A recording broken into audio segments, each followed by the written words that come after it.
Good morning. मैं Ravinder sir. आज 9th class में जो हमारा हिस्ट्री का 3rd लेसन है जिसका नाम है नात्सीवाद और हिटलर का उदय। यानी जो हिटलर है वो जर्मनी का शासक बना और उसकी पार्टी का नाम है नात्सीवाद। तो इसका आज हम फर्स्ट क्वेश्चन हमारा है वो करेंगे। जो फर्स्ट क्वेश्चन हमारा है कि वाइमर गणराज्य के सामने क्या समस्याएं थी। प्रथम विश्व युद्ध के बाद पहला विश्व युद्ध हुआ 1914 से 1918 तक, यानी ये इनके बीच में जो है वो युद्ध लड़ा गया। तो उस युद्ध के बाद जर्मनी में एक क्रांति हुई।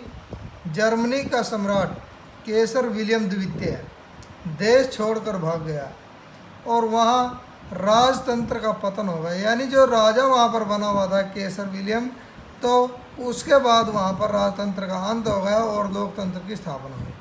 राजतंत्र के पतन के बाद वहाँ गणराज्य की स्थापना हुई और जर्मनी के इतिहास में यह गणराज्य वाइमर गणराज्य के नाम से प्रसिद्ध हुआ। परंतु यह गणराज्य भी शीघ्र ही कठिनाइयों से घिर गया। यानी बहुत जल्दी उसके सामने कठिनाइयाँ आई, मुश्किलें आई और इसे असफलता का मुंह देखना पड़ा।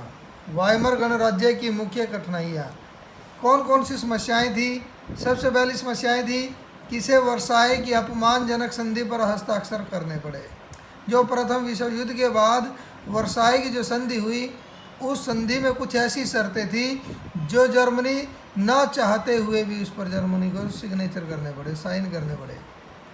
इसे नंबर 2, इसे मित्र राष्ट्र को युद्ध की क्षतिपूर्ति के रूप में भारी धनराशि देनी पड़ी। जो प्रथम विश्व युद्ध हुआ उसके अंदर जो नुकसान हुआ उसकी भरपाई के लिए जो उसके मित्र राष्ट्र थे उनको काफ़ी पैसा उसको देना पड़ा। नंबर 3, देश में उद्योग तथा व्यापार पिछड़ गए, यानी पीछे रह गए, जिससे बेरोजगारी बढ़ गई। बेरोजगारी बढ़ती चली गई, लोगों को रोजगार नहीं मिला। नंबर 4, देश में मुद्रास्फीति के कारण कीमतें आसमान को छूने लगी। वाइमर गणराज्य मूल्य वृद्धि को रोकने में असफल रहे। यानी वस्तुओं के जो रेट है वो बढ़ते चले गए और उस बढ़ते हुए रेट को रोकने में सरकार जो है वो असफल हुई। इसकी कठिनाइयों को 1929 की महामंदी ने और गंभीर बना दिया। देश के कई कारखाने बंद हो गए तथा बेरोजगारों की संख्या लाखों तक पहुंच गई। नंबर 6, इसके साथ साथ सेना में भी असंतोष बढ़ने लगा। यानी सेना भी जो है वो वाइमर गणराज्य के शासकों से संतुष्ट नहीं थी, उसमें भी असंतोष बढ़ता चला गया। इन सब बातों के कारण जनता का वाइमर गणराज्य से मोहभंग हो गया और हिटलर के उत्कर्ष के साथ ही इसका पतन होगा। यानी इसके बाद हिटलर का जन्म हुआ और हिटलर ने जो है एक नाज़ी पार्टी को बनाया। तो आज हमने ये वाइमर गणराज्य के सामने क्या समस्याएं आई, क्यों उसका पतन हुआ और कैसे फिर हिटलर का उदय हुआ, ये हम अगले क्वेश्चन में जो है वो करेंगे।